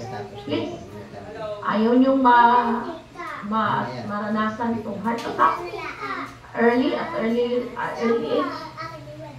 Slowly. Okay? Alcohol intake. Okay. Small amounts, it can act as vasodilator. Okay? Kaya nga sabi kanina, reduce. That's why, ang kailangan lang recommended because alcohol is vasodilator. Kung sinabing vasodilator, lumuluwag yung mga blood vessels, yung mga ugat. That's why, pag uminom ka, gugulat ka, nanlalambot lahat. Why? Nagre-relax. Nagkaroon ng vasodilator. Nagre-relax yung iyong blood vessels. Hindi nagpo-constrict. Ang advice dito, hindi yung 40%. Hindi pwede. Dapat less than 12%. Nagmari, 3%, 4%, enough. At hindi 10 baso. 1 to 2 glasses only. Why? It is a good vasodilator. Yung ugat mo, may bara, konti lang intake mo because alcohol is needed by our body para to dilate the blood vessels. Yan ang trabaho ng alcohol. Meron siyang quercetin. The component of red wine, it has quercetin that acts as vasodilator. Pinapaluwag. Kaya pag uminom ka ng wine, maya-maya niyan pagpapawisan ka. It relaxes the muscles and the blood. Nag-relax kasi yung nagkaroon ng nag-dilate. Bumuka. And then nagkaroon ng muscle relaxant. Okay. Yan ay only 1 to 2 glasses only. Less than 12%. Pumari hanggang 4.5% ka lang. Not more than. Pag more than, delikado ka na. Large amount, it acts as vasoconstrictor. Diba? Instead na vasodilator, vasoconstrictor. Lalong sumikit. And as the caloric intake, the good and bad effects of alcohol are divided with a very fine line. Okay? So again, less than 12%, 1 to 2 glasses a night, because it has quercetin component and ribastratrol. Yes. Quercetin and ribastratrol is found in can only be found in yung 100% in red wine. Hindi yung red wine na red wine lang ha. Ang totoong red wine ay mahal. It acts as vasodilator para ka nang nag-take ng hypertensive drug, anti-hypertensive drug. But a small amount, hindi yung large amount. Pag sobra, nagko-constrict yung mga blood vessels. Okay? So, alcohol, not too good either. Okay, alcohol kills brain cells pag too much. damaged liver, increased BP, naging vasoconstrictor. That's why tumataas ang BP and then nagpapalpitate ka na. Fixed heartbeat, nagpapalpitate, increased risk of heart attack. Pump, more than 12%. Stress, what does it do? Okay. Isa sa factor kung bakit nakapag-develop ng heart attack ang stress. Why? Kapag na-stress ang tao, mataas ang adrenaline, ng mga endorphins. Pag tumaas siya ng tumaas, lumalapot po ang dugo. Okay? Kaya nga pag lumalapot, pag nai-stress ka, tingnan mo, yung muscles natin, parang naninigas ka. Tama? Kapag naninigas, ibig sabihin, yung ating blood, yung ating blood ay lumapot. And then yung ating blood vessels nahihirapan. That's why, naninigas yung mga muscles natin during stress. Pag stress ka palagi, pwede ka din ma-heart attack. Why? Dahil doon sa mga stress hormones, nakakapag-cause ng blood coagulations. Namumuo yung dugo. Okay? So, brings forth negative feelings, adversely affects productivity, increased BP. Kasi pag increased BP, nagkaroon ng pressure dahil hirap na hirap yung dugo mo dahil dun sa mga too much adrenaline, too much endorphins, too much lahat ng stress hormones. Napit-bit ng inyong dugo. Increases complications. Again, stress, isa po siya sa number 1 cause of diseases. Okay? So, iwas stress. Ways to relax. Paano natin ito maiwasan? Spend time with the person you love. Of course, kung saan ka masaya. Hindi, doon ka sumama sa mga tao, hindi ka na-stress. Yung mga tao hindi nagbibigay sa'yo ng sakit sa ulo. Okay, ayaw mong ma-heart attack, huwag mong i-expose sarili mo doon sa mga taong hate mo. Okay, hindi ka ma-relax. Think positive. Remember the things that are good in your life. Hindi yung paragi araw-araw may sakit ka na nga, nagpapalpitate ka na nga, sakit-sakit na nga, lagi ka pang may-stress. Lalo ka atakin. Okay, so ito yung ways to relax. Ways to relax, enjoy music. Huwag naman yung mga music ng Metallica. Dapat yung relaxing.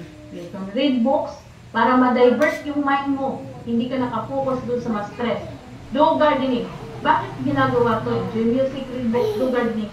Dinadivert lang kasi yung mind mo na hindi ka ma-focus doon sa stress. That's why, pag may ginagawa ka, di ba? Actually, it's a form of therapeutic way of therapeutic form yung i-divert yung mind mo into something para hindi ka ma-focus doon sa ginagawa po namin to dati sa hospital. I-disturb mo yung isang pasyente, iyak na lang hindi na ako mabubuhay nito, pero sa room paanuhin mo ng Netflix, tingnan mo, hindi na siya ma-focus doon sa pain niya, hindi na siya ma-focus, so i-divert mo yung attention. So it's a form of relaxation and it is therapeutic. So what are the Filipino scenarios? Ito yung ginagawa natin lagi. High carbohydrate intakes, lab killer foods, very little physical exertion, very little interest in sports, hook up with cellphones, araw-araw. Alos din na tumatayo. Hawak na lang lagi ang cellphone. Higher incidence of diabetes, habang naka-cellphone, nguyang-nguyang-nguyang ng mga pangkain, mga chichirya, and then hypertension and obesity. That's why, sa Pilipinas, mortality rate of heart attack ay napakataas din.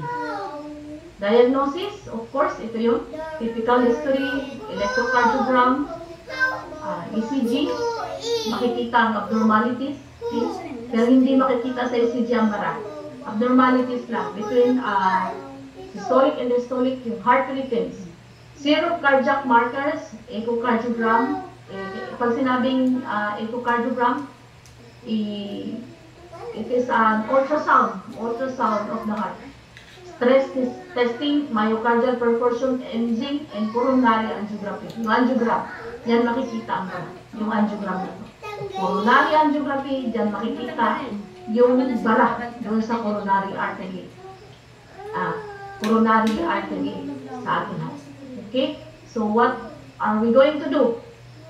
Call for help. Do not attribute it to God. Okay? Reach sa hospital as soon as possible. Wait, nakalimutan ko yung meaning ng God.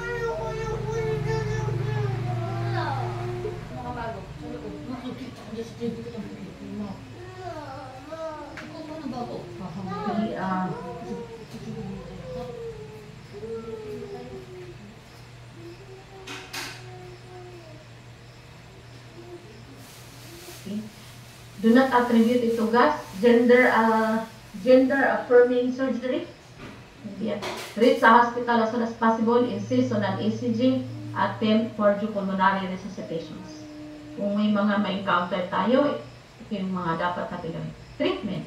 Gaya ng sinabi ko kanina, pag myocardial infarction na, hirap po yun because pwede na anytime ma-heart attack. So, kailangan, pag sinabing ganyan na, bago ka pa lang take ng red 5, sabay mo talaga. Why? Kailangan ang density ng blood mo hindi malapot. Kailangan may blood thinners ka. Why?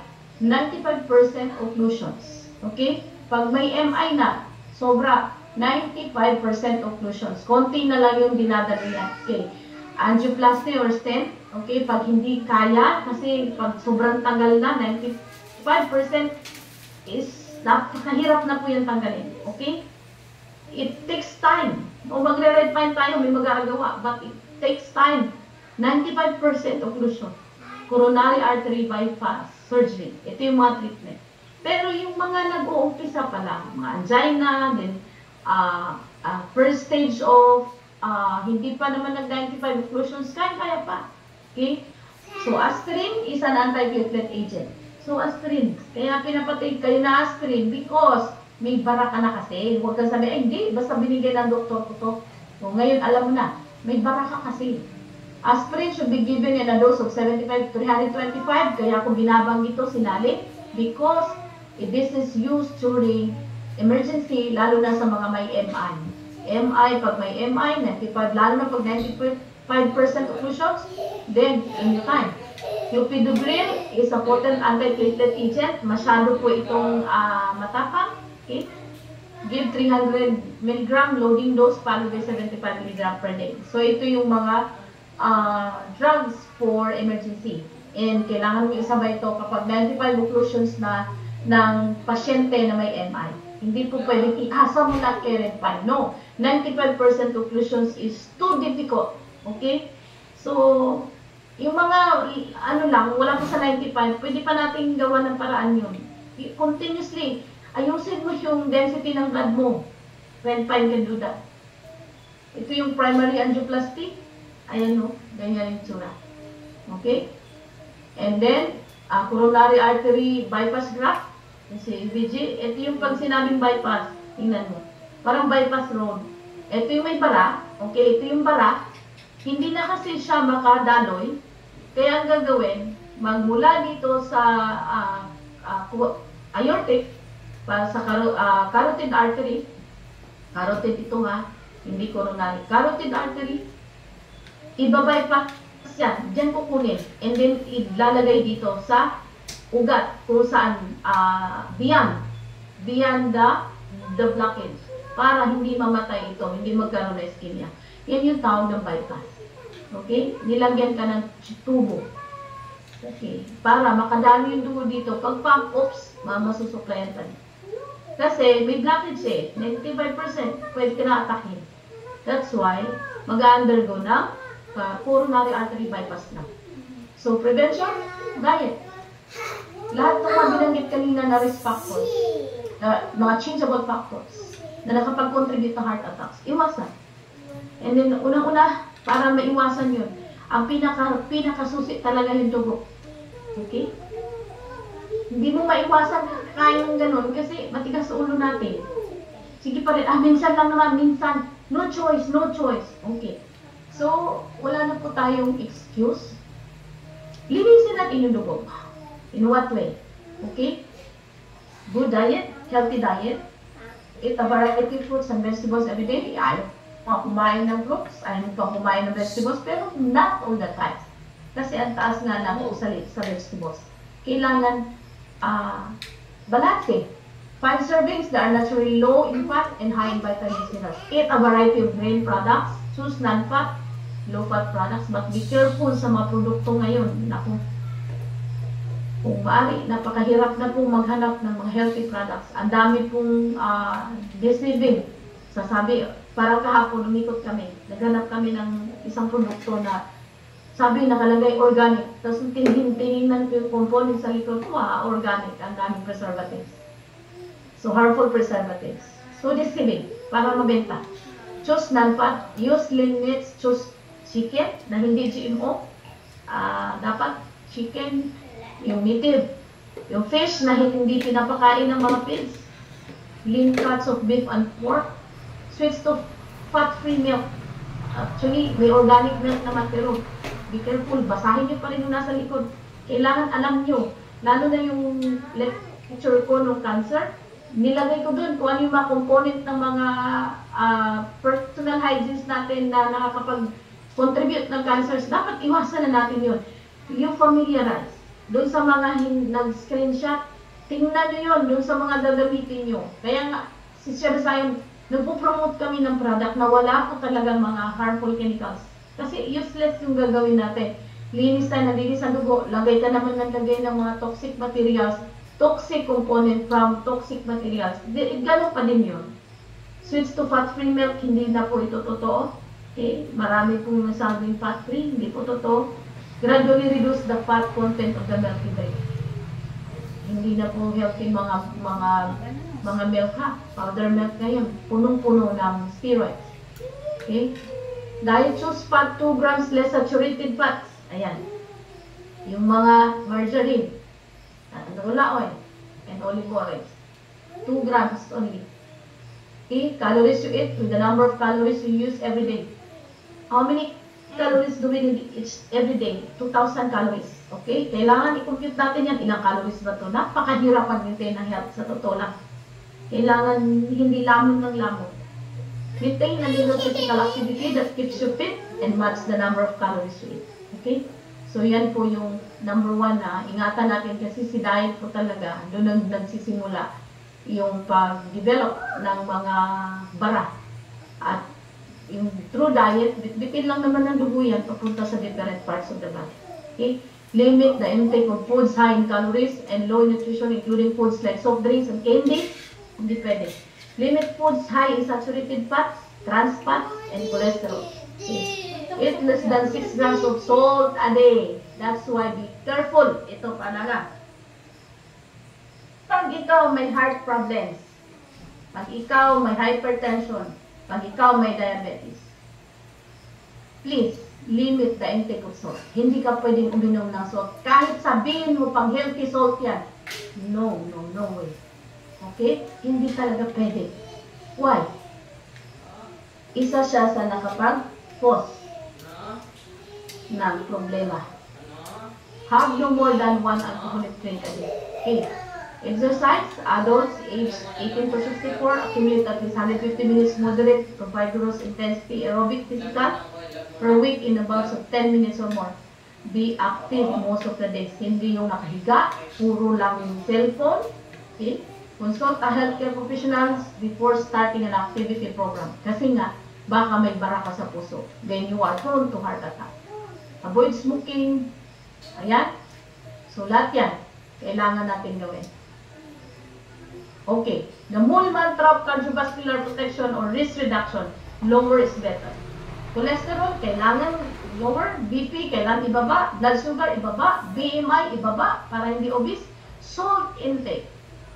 Tandaan, ang normal salt natin sa katawan is 135 to 145 mg per liter lang. Hindi ka pwede inom ng asin. Daming nagbibigay ng asin. Healthy asin niya, asin. Hindi pwede. Why? It can cause kidney failure.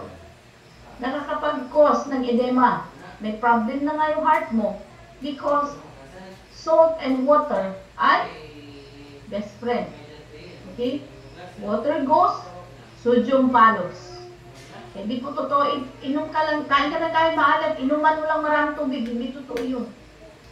Water flows, sodium follows. Madadamage yung magkaroon ka ng problema sa kidney, okay? Increase fluid volume. Kasi nag-hold ng water ang salt. So too much water, too much salt in our body, too much water can cause edema, water retention. Sa problema ang kidney, magka-problema ang heart. Remember, kapag may problema ang heart, mag-problema din ang kidney. Why? Synchronize sila. Kung ano yung kayang ipump ng heart, yun lang yung kayang i-filter ng kidney. Okay. Ilang liters of blood nga? 200 lang ang kayang i-filter ng kidney. Okay? So, waste natin, kailangan hindi malaki. Okay? So, calories ibaba din. So, conclusion, cardiovascular disease is the #1 silent killer and traitor. The leading cause of death in the whole world. Dapat siya ang unang bigyang pansin. Why? Pag nag-fail ng, yung mga inano ko kanina, pag nag-fail na yung heart ng pump dahil sa dugo na sobrang dumi at marami ka pang bara dahil si dugo hindi mo inaayos. Maybe goodbye. So it is highly preventable and controllable with diet and exercise. Of course, panoorin po natin ito. Dahil ito yung pinakamatindi na magbibihis ng dugo.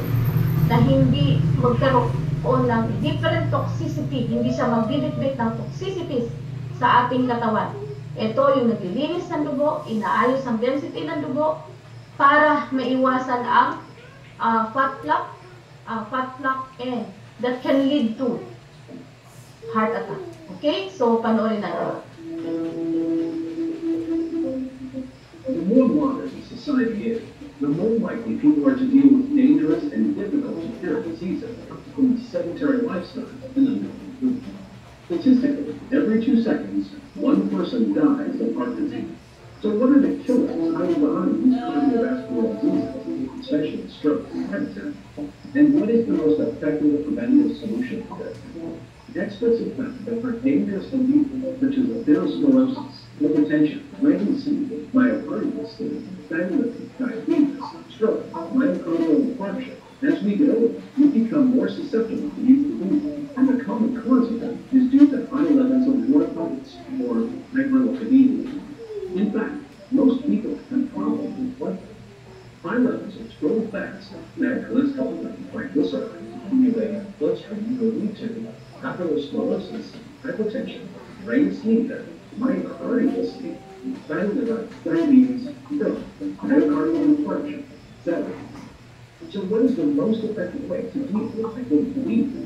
Based on the principle of using the people to get rid of the bad news, red pine oil is considered a specialized product in treating high blood pressure. Red pine oil is known as the hero of political needs. In ancient times, they know how to use red pine oil to treat cardiovascular disease or even cancers. Both Eastern medicine and Western medicine are amazed at the miraculous effect of using this rare essential oil to treat patients with many various diseases. Red pine oil has strong anti-inflammatory properties, and it is discovered that there are more than 300 essential nutrients for optimal health contained in the red pine oil. We present to you a red pine oil company, Sonar Company, coming from Korea. Sonar is one of the most prestigious companies that produce red pine oil in the world. This product helps prevent and provide treatment for more than 170 diseases caused by blood vessels containing bad fats or hospitals. It has a powerful anti-aging effect, prolongs the user's lifespan, and supports very well those who are suffering from health problems such as high blood pressure, atherosclerosis, hypertension, brain ischemia, myocardial ischemia, bad liver, elevated liver enzymes, diabetes, cancers, digestive problems, and bad breath. The oil is extracted from the natural, non-genetically modified red pine tree that have a lifespan of 100 to 200 years. It took an average of 2.7 kilograms of red pine needles to be squeezed and distilled within a month to get pure red pine needle oil capsule. And Sonar is invested in state-of-the-art machinery and equipment that can remove the bad elements in the pine needles and keep all the best nutrients for the body. This is the most powerful point for a red pine needle oil capsule to get the highest quality, which can be achieved by very few companies in this field. This product is certified to meet both the Korean and United States standards. This is a premium line of products that has a renowned reputation for top-notch quality, along with the quality assurance policy of retail 3 times a month if the product is not effective for the continuous use of 60 days. Remember, the number of people dying from heart disease is the highest in the world.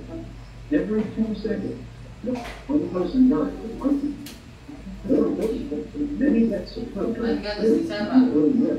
From 5 to 8 a.m. But helping prevent this from happening is very simple. Take bite, red hot oil, 8 p.m. Whenever the roses are growing up, they're helpful. Protect you and your family today. In one episode, bedtime meal oil is contact the center of this video provider with instructions on how to make purchases of the best price.